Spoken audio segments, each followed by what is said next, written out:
Have you ever wondered why your cat, a literal apex predator that can hunt in total darkness, is absolutely terrified of a few drops of water? It's the ultimate feline paradox. They're brave enough to chase a spider 3 times their size, but one splash from the faucet sends them flying across the room like they've seen a ghost. Welcome back to Fur Vibes. I'm your host Mark, and believe me, I've got the scratches on my arms to prove that bath time is basically a combat sport. We usually just laugh and say our cats are being drama queens, but there's a much deeper story here.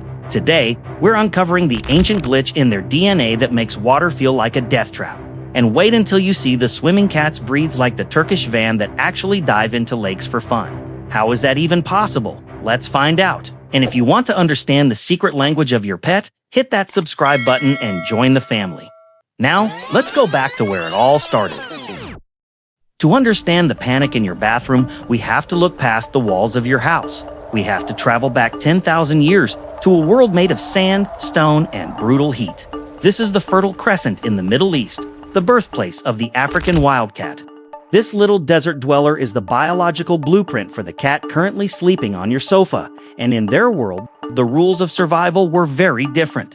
In a desert, water isn't a playground. It's a rare, precious, and often terrifying resource. Imagine you're a 5-pound cat in the ancient wild. You're fast, you're silent, and you're nearly invisible in the dry grass. But you have a problem. You need to drink. The only places to find water are oases or slow-moving rivers. But these aren't safe spaces. In the desert, the water's edge is the most dangerous place on Earth. It's where the big guys hang out. It's where crocodiles lie perfectly still, looking just like a log until it's too late. For 10,000 years, the cats that survived were the ones that treated water with extreme suspicion. Evolution whispered a single command into their ears. Stay dry, stay high, and stay away from the deep. When you turn on the bathtub today, your cat isn't seeing a porcelain basin filled with warm bubbles. They don't see the rubber ducky. Their brain is literally replaying a prehistoric horror movie. Their DNA is projecting a 10,000-year-old memory of the Nile riverbank. They are feeling the ancient ghost of a predator they haven't actually seen in 1,000 generations. But the moment they hear that rushing water, the desert blueprint takes over.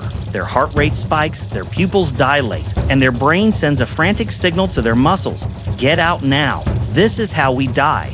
But the fear of predators is only the first layer of the mystery. To understand the rest, we have to look at the cat itself because water doesn't just scare them. It literally breaks the way their body works. Now, let's get physical. If the desert blueprint is the psychological reason they fear water, then their fur is the physical reason. Have you ever wondered why a wet cat looks so pathetic? They go from being a majestic, fluffy cloud to looking like a tiny, angry, drowned rat in seconds. This isn't just about looks, it's a biological disaster. Think about a Labrador Retriever for a second. Those dogs were practically built in a lab to be swimmers. Their fur is oily and dense. When they jump into a lake, the water mostly stays on the surface. They climb out, give one big shake, and they're 90% dry. They have the raincoat version of fur. But your cat? Your cat is wearing a high-end, heavy-duty wool sweater. Cat fur is a masterpiece of engineering designed to trap air. That air keeps them warm in the winter and cool in the summer. But the moment that fur gets submerged, it acts like a sponge. It doesn't repel the water, it drinks it. Every single hair follicle absorbs that liquid until the coat is heavy, sodden, and sagging. And then, there's the cold. We think a warm bath is relaxing, but to a cat, it's a thermal emergency. Because cats are so small, they lose body heat at an alarming rate. Their wet fur pulls the heat right out of their skin. Even if the water is warm, the moment they step out into the air, the evaporation makes them feel like they're standing in a freezer. That shivering you see, that's their body desperately trying to stay alive. If the weight of the water is bad, the stink is even worse. And I know what you're thinking, that you used the expensive organic lavender shampoo. It smells great. To you, it smells like a spa. To your cat, it smells like a chemical explosion in a perfume factory. And here's the really heartbreaking part. Cats spend about 30% to 50% of their waking hours grooming themselves. This isn't just about being clean. They are carefully coating their fur with their own unique pheromones. This scent is their ID card. It tells them they are safe, they are home, and they are themselves. So when we drop them into a tub of soapy water, we aren't just washing them, we are effectively erasing their identity. We are scrubbing off their hard work and replacing it with a violent alien smell of lavender dream or ocean mist. Beyond the history, the heavy fur, and the chemical smells, there is one final reason your cat fights you in the tub, and it's perhaps the most relatable one of all: the loss of control. Think about your cat's daily life. They are the kings and queens of their domain. They decide when to eat, where to sleep, and most importantly, when to be touched. A cat's entire dignity is built on autonomy. But the moment you pick them up and carry them toward the bathroom, that autonomy vanishes. Imagine you're sitting at home, minding your own business, and suddenly a giant someone you love and trust picks you up, carries you into a small, echoing room, locks the door, and begins pouring lukewarm soup over your head while holding your arms down.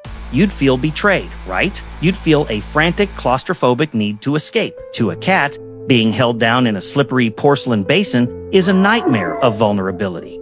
In their world, if you can't move your feet, you can't survive. When we scruff them or hold them still to keep them from jumping out, we are accidentally triggering their fight-or-flight response at the highest level.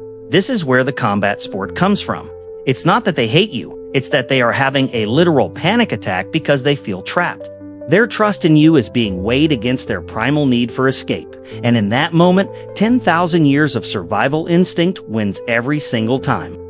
Now, I promised you a reward for sticking through the heavy stuff. If water is such a catastrophe for cats, then explain the glitch in the matrix. Explain the cats that actually love a good swim. First, meet the Turkish Van. This breed is literally nicknamed the swimming cat. They come from the Lake Van region of eastern Turkey, and for centuries they've been known to dive right into the water to cool off or hunt for fish. But why don't they panic? Evolution gave them a gift. Their fur has a unique cashmere-like texture that is naturally water-resistant. The water doesn't soak in, it slides off. They don't get the wet sweater effect, so they keep their speed and their heat. Then we have the Bengal. These cats are basically living room leopards because they have wild Asian leopard cat DNA. They are naturally obsessed with water. Many Bengal owners find their cats jumping into the shower with them or fishing in the kitchen sink.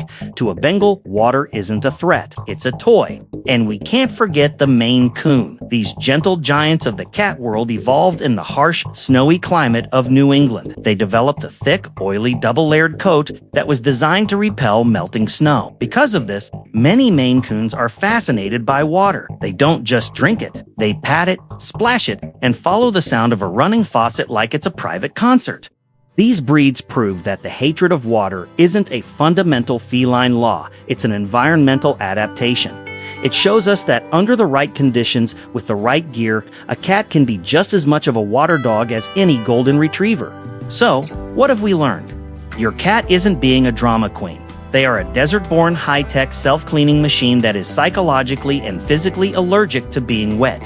Unless they've jumped into a bowl of spaghetti or gotten into something sticky, they don't need a bath. They've got the grooming covered. Understanding this is the ultimate act of love. It's about respecting their desert blueprint and realizing that their fear is actually a deep, ancient wisdom. Now, I want to hear your combat sports stories. On a scale of 1 to 10, where 1 is a swimming professional and 10 is a total bathtub meltdown, what is your cat's water score? Drop their name and their score in the comments below. I read every single one, and I can't wait to see who has the most dramatic kitty in the Fur Vibes family. And if this deep dive helped you understand your feline friend a little better, give us a thumbs up and hit that subscribe button. Until next time, keep them warm, keep them dry, and keep those vibes furry. Thanks for watching.